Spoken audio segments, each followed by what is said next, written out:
Just Like Us, for LGBT young people.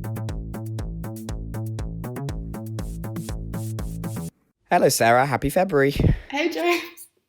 Happy February to you too. We're recording this on Valentine's Day. Isn't that exciting? Lovely and romantic way to spend it.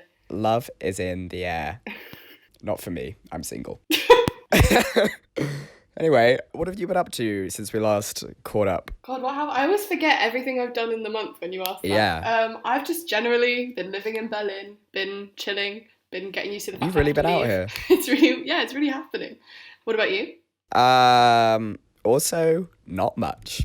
I'm ill at the moment, which is why you can hear this fun rasp in my voice. I'm even creakier than usual. All right. What are we going to talk about this month, Sarah? Well, it's LGBT History Month, so we thought we had Woo! to give that a little shout out. So that's the theme for this month. And we're just going to talk a little bit about the history of LGBT History Month and where we think it's going in the future, stuff like that, all that fun stuff.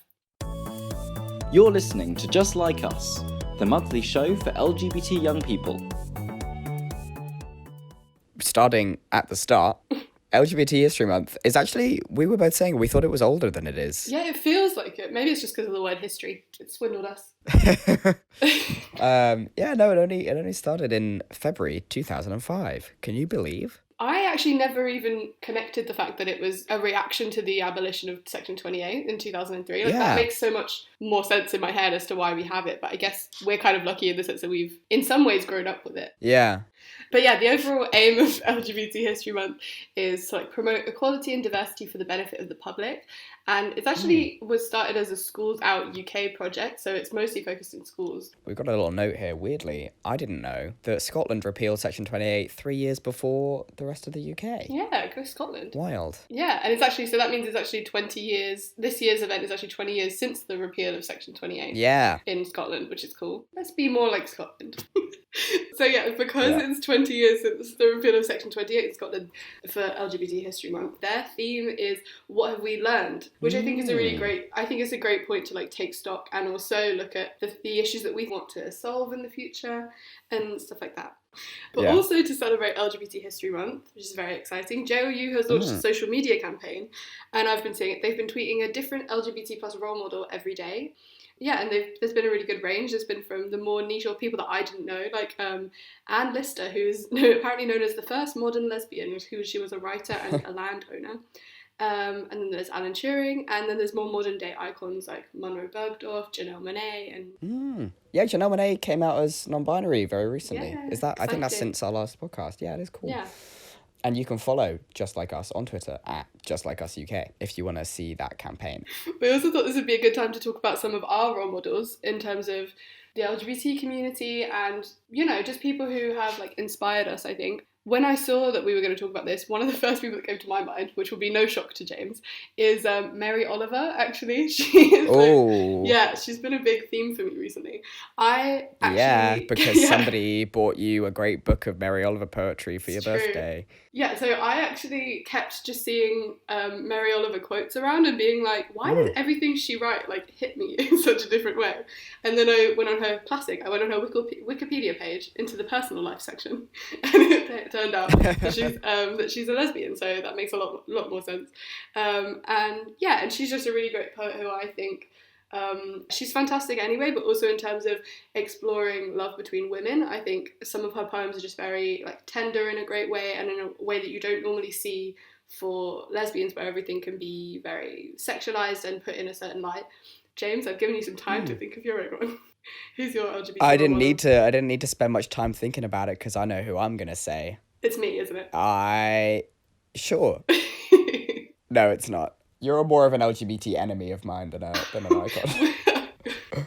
My LGBT role model, she's not LGBT, but she is Carly Rae Jepsen. Oh, yes. Because I saw her in concert very recently, and you're going to see her soon. Yeah, that was actually really exciting. I've had so many people message me saying it was the best crowd that they'd ever been in, and very accepting and lovely, which is great.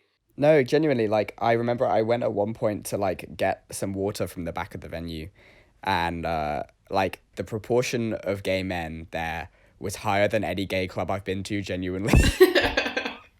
I love that. It was all LGBT people. It was amazing. I don't know why she's such an icon for the community, but she really is. I feel like this is a real theme as well, with there's certain people who just lately like become icons in the gay community, and then their career seems to get kind of a second wind, and it's really great that they just then get celebrated in this way. It's so nice. You're listening to Just Like Us, the monthly show for LGBT young people.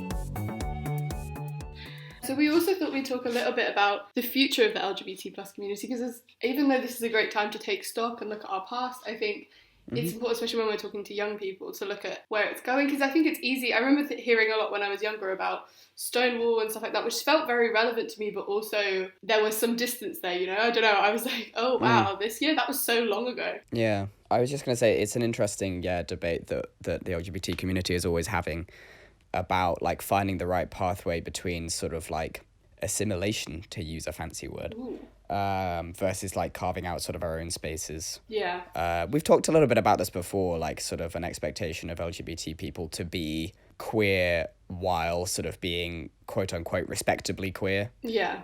Like in a way that is inoffensive to sort of cisgender heterosexual society. Definitely, and I think that is definitely moving towards LGBT people being more unapologetic than they've ever been in some ways. And I think that is one thing I was thinking about, was the idea of everyone's relationship with labels, and how I feel like in the last few years it's become so much more acceptable to not have a label or like a box that you fit into really neatly. And I think that's really healthy. I think you look at celebrities at the moment like Harry Styles, who don't label their sexuality, and I think it's really important to kind of realise that there's a bit more freedom within it than having to tick a box and say, oh yes, I'm a lesbian, and I think that appeals a lot to young people, because it's just a lot freer and doesn't fit in with historical ideas of what sexuality should be, I guess, and being defined in that way. You're listening to Just Like Us, the monthly show for LGBT young people. This is our last episode. Last episode, cue the sad music. Which is sad. Yeah. Sarah and I are moving on from the hosting position. Yeah, we've enjoyed it very much. We've gotten old and wrinkled, and I think we should leave on We are that. no longer LGBT young people. We are LGBT old people. Yeah, so from next month you'll have 2 brand spanking new podcast co-hosts. Will be so great, and they'll carry the torch, and it'll be great. So thank you everyone for listening to us. And see you on the flip. Was that your alternative to see you next month? I love it. Okay. All right. See you on the flip, I guess. Bye. Bye. You've been listening to Just Like Us, the monthly show for LGBT young people. The music was by Twisterium. We come into schools too. Young people, teachers and parents can find us at www.justlikeus.org.